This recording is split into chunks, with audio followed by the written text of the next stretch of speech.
All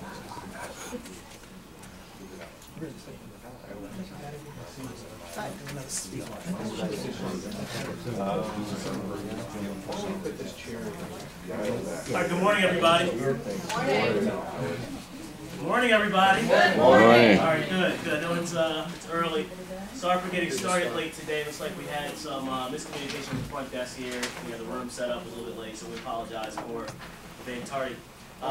My name is Andre Johnson. For those who don't know me, my partner is Tammy Phelps. We're co-founders and co-owners of District REI. And who's here for the first time today as a guest? Okay, good. Keep your hands raised high so the members can find you and network with you. Look around, members. All right, raise your hand if you're a member of District REI. All right, good. So you guys saw the guests, so make sure you network with them and welcome them throughout the breaks, etc. District REI is in its 4th year of existence. We have 4 different meetings that take place during the course of a month. The first meeting of the month is the first Wednesday. It's in Falls Church. It's on Arlington Boulevard at the Comfort Inn in Falls Church. That's the first Wednesday of the month. If you have one of these yellow flyers here, you saw we had one a couple weeks ago on December 5th. We have, obviously, a meeting that takes place today, which is usually the 2nd Saturday of the month, but it's definitely the Saturday before the 3rd Wednesday, if that makes sense. But it's today we're having Sid Hameed. I'll be introducing him in a second. He'll be giving a 2013 real estate market update, which I'm sure all you are here to hear about. So it's going to be good information we're going to hear about in a second. So that always takes place, again, the Saturday before the 3rd Wednesday. The 3rd Wednesday of the month is typically our general meeting in Alexandria at the Hampton Inn, right across the Woodrow Wilson Bridge, right on Route 1. Like I said, it's typically the 3rd Wednesday. This month is atypical because of Christmas and the holiday season. So we are not going to be having, we're not going to be having a general meeting next week in Alexandria at the Hampton Inn. We will be having, in place of the 3rd Wednesday meeting, holiday celebration, which will take place next Wednesday, but it's going to be at the Teppanyaki Grill. Okay, so we typically have on the 4th Wednesday of the month our deals or no deals meeting, which takes place at the Teppanyaki Grill. You'll actually see here, if you have this flyer, you'll see on the flyer, it's spelled out. This coming Wednesday, the 19th, we're going to have our deals or no deals meeting. It's going to be the Teppanyaki Grill. It's an all-you-can-eat buffet, all-you-can-drink buffet. As a member, you get to come in for free, and so it's one of the benefits of being a District REI member. So again, the 3rd Wednesday is typically a general meeting. That's going to be replaced by the deals meeting this month.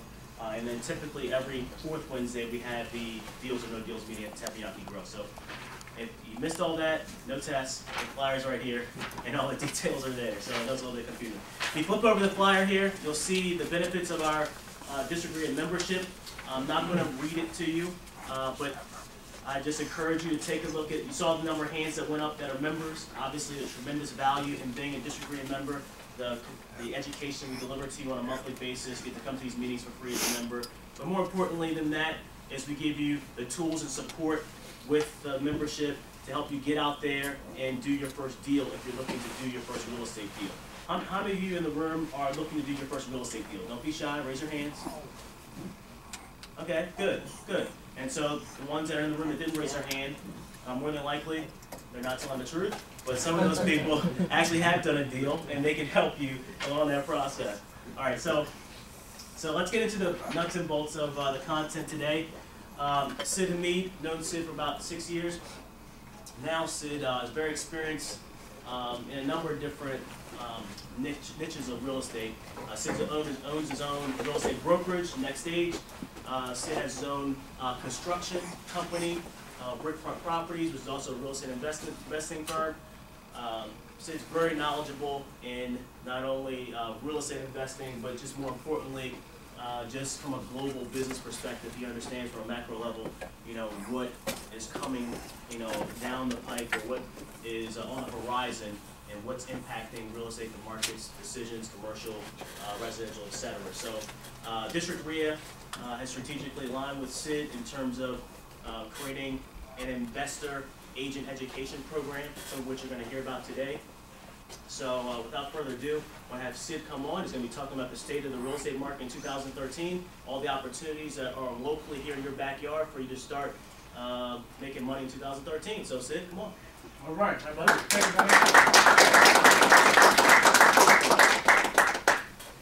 you, hey, how you guys doing? Good. Good. Hey, how many are you guys actually work in like Virginia in terms of investments, or DC or Maryland? How many are Virginia? Okay, so about 6, 7. And how many are just strictly DC? And then the rest, I guess, are all Maryland. Okay. Nationwide. Nationwide. You got money in that? Yes. Okay. Oh, good. We don't need that.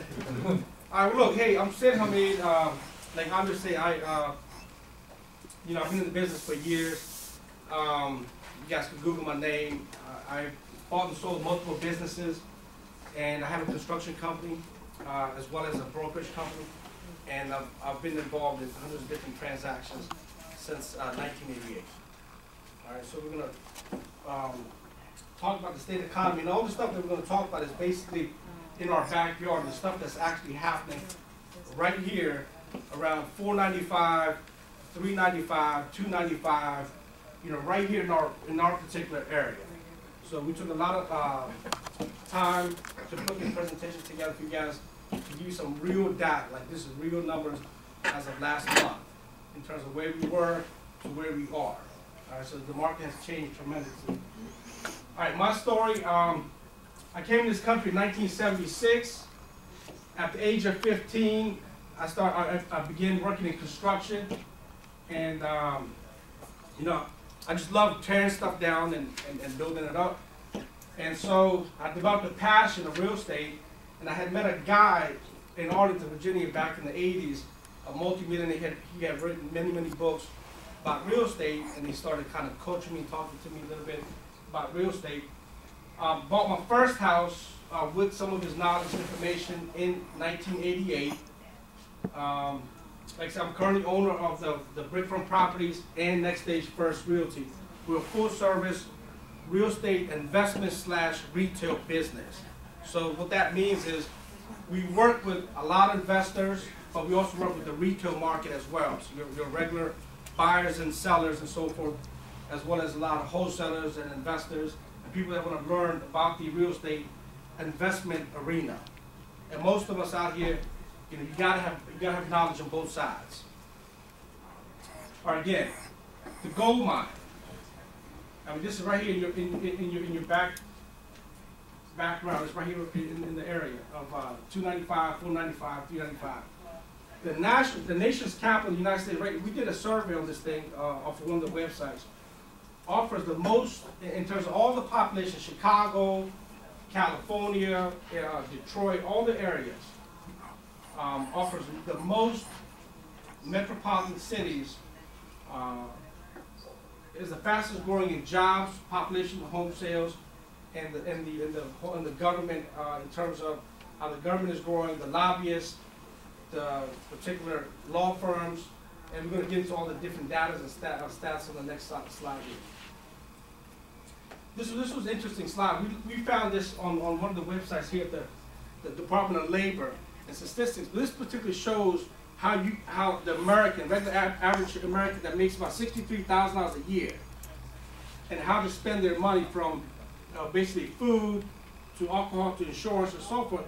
But if you look at the biggest chart here, the biggest area that we spend our money is on housing. About 34. So if you look at a dollar, you take a dollar, 34 cents of our dollar goes towards housing. Okay. Then right here in terms of food, 12.5 cents goes towards food. In total, if you take transportation, you take housing, you take food, you take insurance, almost 75 cents of every dollar that we make, because this is how we spend it. It goes back to the economy. And the purpose of this particular slide, I'm going to show you guys in terms of where we are in DC, Maryland, and Virginia. Every person around here wants to get wants to have some access to entertainment, wants to have access to food, wants to have access to housing. So one of the things that all the particular governors and the cities have started to do is start to work together. So the DC government, the Virginia government, and the Maryland government has started to work together in a lot of ways in terms of large projects. So one of the projects that they're doing is the railway that's going out to Dulles Airport, the train, right? So then if you look at the casinos, and you look at the jobs, so there's a casino that's going in Baltimore, there's a casino that's happening at the National Harbor, right? There's a casino that happened in Anne Arundel, right? And if you look at all these particular areas in terms of how the government is trying to control how we spend our money and keep our money right here in our backyard.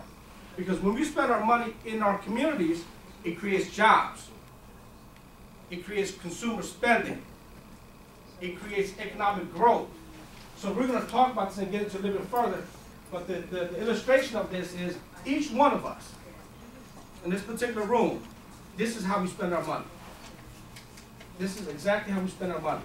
So the purpose of this slide is to show you nobody in here is different.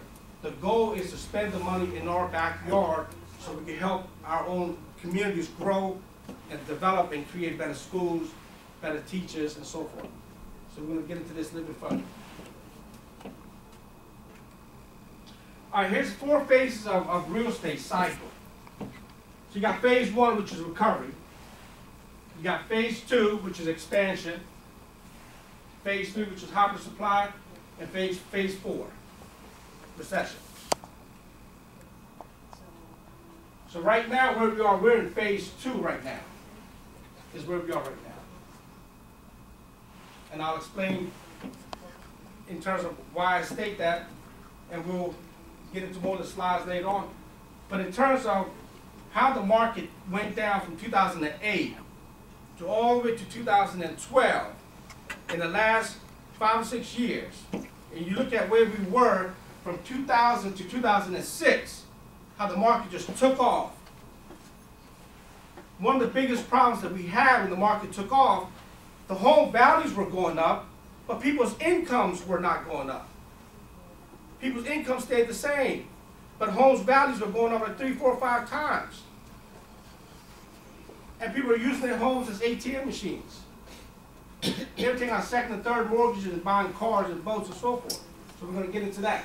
So where we are right now, in terms of the housing market in DC, Maryland, and Virginia, is with an expansion. So if you look at some of the projects that got halted from some of the large developers like Mid-Atlantic, Ryan Homes, KP Homes, they stopped building in 2008, 2009, and 2010. They stopped building. But when you drive around now, you see signs. They're building brand new homes. 300,000 starting, 400,000 starting. Everybody's building new homes. And then if you look at the stock indicator for Toll Brothers, or you look at Lennar Homes, you look at the stocks, all their stocks are going up. So we're in an expansion market right now, is where we are. We're not in a recession in this particular area I'm talking about. I'm not talking about around the whole United States, but in our backyard, we have almost 10 buyers for every house right now. How many guys out there have gotten outbidded on projects in the last 30 days? I put out like 40 contracts. I lost all of them. All of them. 18 offers, 5 offers, 7 offers. We're in expansion. That's where we are right now in this particular time frame of the year in our particular backyard. So we're going to talk about some of the leading indicators in terms of job growth, population growth, housing trends, building supplies, and then what's coming in our backyard in the next 2 to 3 years that are already projected by the city council members and some of the mayors that have already signed off on some of the larger projects that's about to take off. The purpose of this information today is for you guys to position yourself. I want you guys to get the information here so you can position yourself for the future to make money. So don't just take a whole bunch of notes and not do anything. get the information and position yourself for today so you can have future wealth for tomorrow.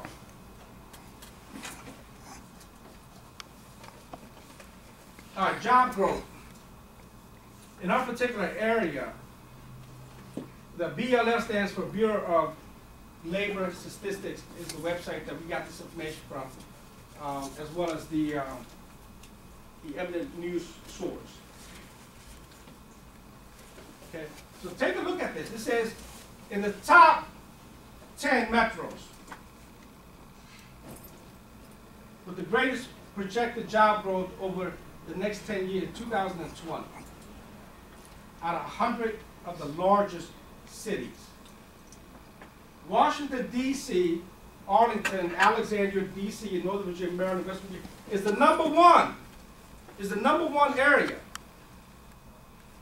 in terms of job growth. I mean, this is in your backyard. This is right here. And the reason I brought this out is I want you guys got to position yourself. This is knowledge, information. So you can, if you're working in Baltimore, Baltimore's right here.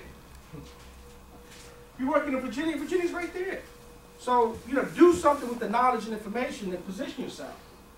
And this is not my information, this is what they're saying. If we look at the unemployment rate, if you look at the U.S. in terms of where the U.S. is right now, I would think this is a lot higher. This is probably one more around 10, 12%.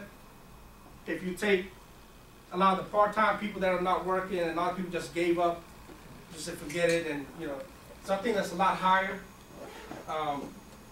But the D.C. metro area, this particular Beltway area, we're at 5.1, maybe around 5.7. But that's not bad. A healthy market is less than 4%. Okay, so we're not bad. And this is right here in your backyard. And if you look at the population growth, the number of people that have moved into our area, in our backyard, since 1980. So if you look at Washington, D.C., you can look at the colors and what they indicate. And this is only until 2010.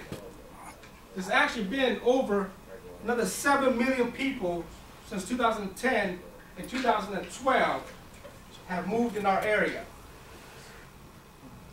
People from Florida, for the first time in 50 years, have moved out of Florida. People go to Florida to retire. People are leaving Florida because there's no jobs. Arizona. People go to Arizona to retire. People are going back to work. They're going back to areas where there's jobs. There's population growth.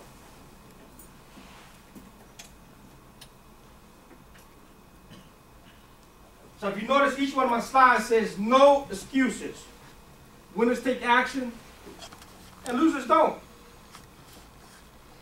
And this information is for you guys to basically position yourself.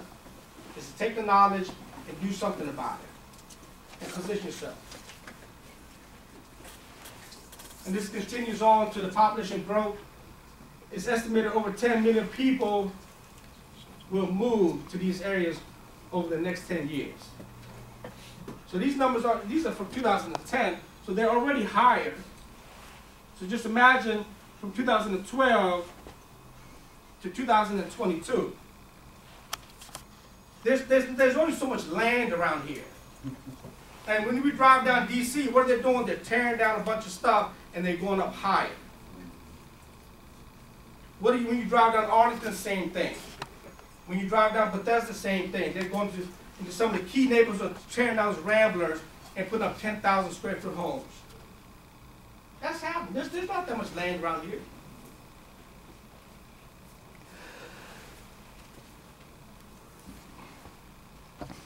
So one of the things that I look at, I do a lot of analysis. I watch a lot of CNBC and Bloomberg TV. And this is a chart of Home Depot. So Home Depot is construction. Home Depot is home improvement.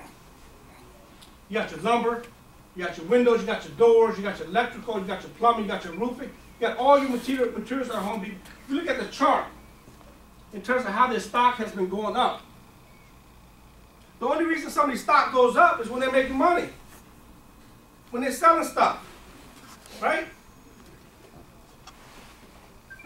And then if you pull up the metal companies, the copper, the electrical companies, the lumber companies, all their stock's been going up. There's actually a shortage right now of 2x4s. Between what happened with Sandy, that happened recently, there's a shortage of lumber right now. And then the home builders are starting to build, so they're buying a whole bunch of materials. And you guys want to rehab and wholesale properties and position yourself. Use the information. You can't do that. So this is a chart for the lumber industry. So when Sandy happened, you notice that it started getting green here. There's a lot of stuff in terms of plywood and 2x4s and roofing materials got sold. Right? You can see where we were in 2011, we were kind of going up and down a little bit between February, March, and April. And then how at the end of the year, 2011, we started to go up a little bit. And then how we picked up going into 2012, it's been constantly going up. These are leading indicators.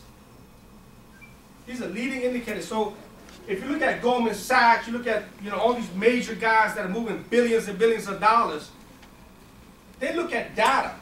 They look at numbers. Numbers don't lie if they're entered in properly.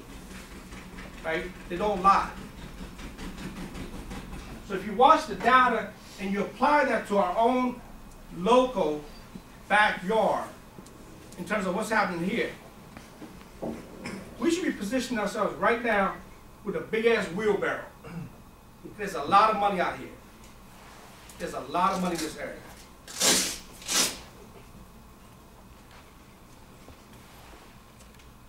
All right, so these are some of the projects that are actually happening right now.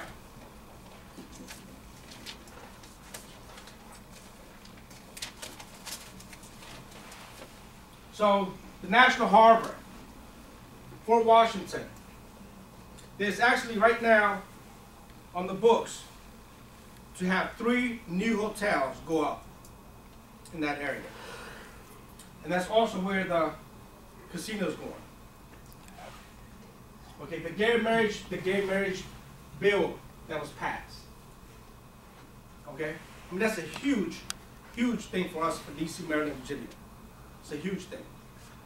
It's going to bring all kinds of opportunities and all kinds of income and all kinds of folks in our area. I believe there's only 12 states that have approved it. I think Minnesota is one of the recent ones or something.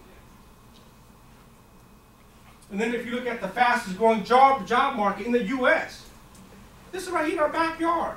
We got people from California coming in here taking our deals. Right? I was just telling the guys back there, the country of Norway just created a $2 billion REIT to buy properties in the U.S. Okay? So this is right here. We have access to, we can get to all these things in 20 to 30 minutes of driving. Okay? There's an outlet, there's a huge mall that actually broke ground at the National Harbor, which is going to create jobs, which is going to create income, which is going to create consumer spending, which is going to allow our highways and roads to get better, which is going to allow our school teachers to be hired. All this is a cycle in terms of how we spend our money. We go to the movie theater, take our wives out. We create jobs. We need more waiters, more bartenders. So all these things are happening. The 3 casinos that are happening right now. These are multi-billion-dollar projects that are taking place. You think the city, okay, if you look at the city, they have a municipal bond. And a municipal bond is actually traded on the stock market. And you get a rating, AAA, BBB, or whatever. And then you get rated. It's 3%, 4%, 5% interest rate. the DC is a triple bond area. Maryland is a triple bond area. Virginia is a triple bond area in terms of bond ratings. Right? Huh? Triple A. So this is right here in our backyard. There's billions of dollars floating around. The Chinese money, the Asians, the California, the people from Europe, they're all dumping their money here. We got metro stations. The Amtrak stations are getting bigger. Oh, that's spelled wrong. Clint, that's spelled wrong. The cargoes. And also the taxi. The water taxis, that's a huge thing that's about to take off. The water taxis will allow you to connect from the DC waters to Baltimore waters to all the way down to Virginia waters. So imagine going to the National Harbor, you get on a boat, and then you go to George Washington House in Alexandria through the waters. All this stuff is happening. These are projected projects that the city has. All this stuff is public information. The more you know, the better you can position yourself. You guys writing this down or should I change? Anybody writing this down?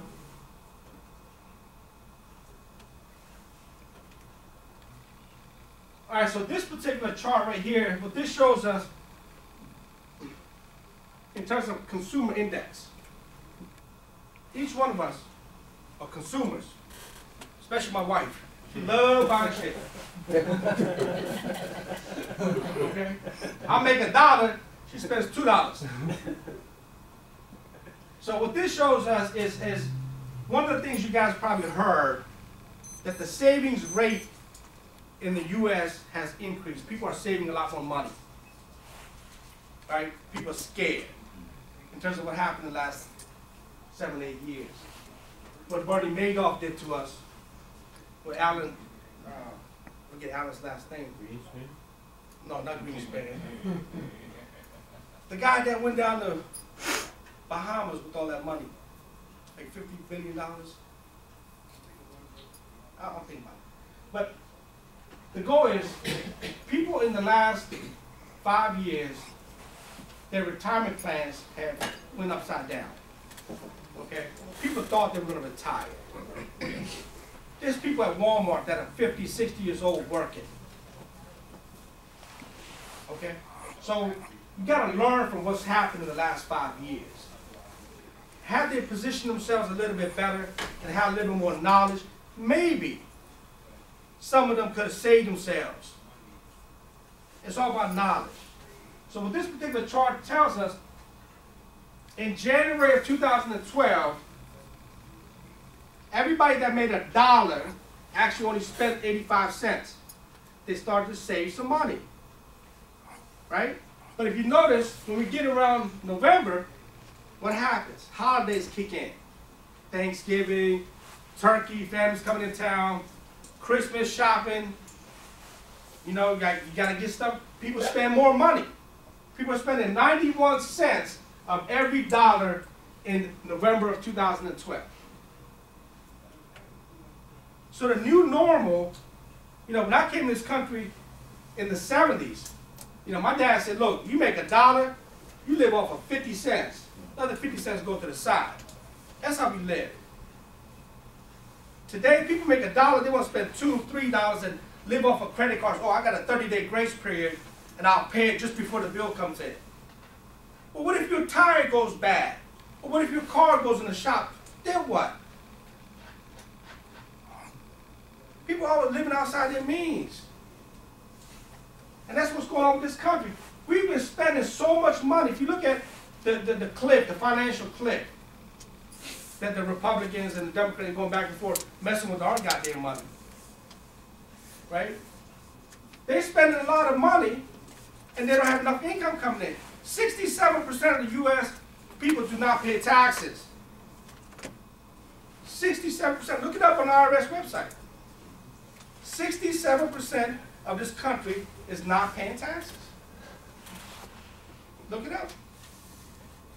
So if we got all these wars that we got to pay $1 billion a day for, being in Afghanistan, and being out in Iran and Iraq and protecting the goddamn world, of course we're going to be in a $1 trillion deficit. So, you know, people have learned to start saving a little bit and living within their means. But it's not the way it was in the 70s. It's not the way it was in the 80s. People are still spending outside their means, but they're getting better.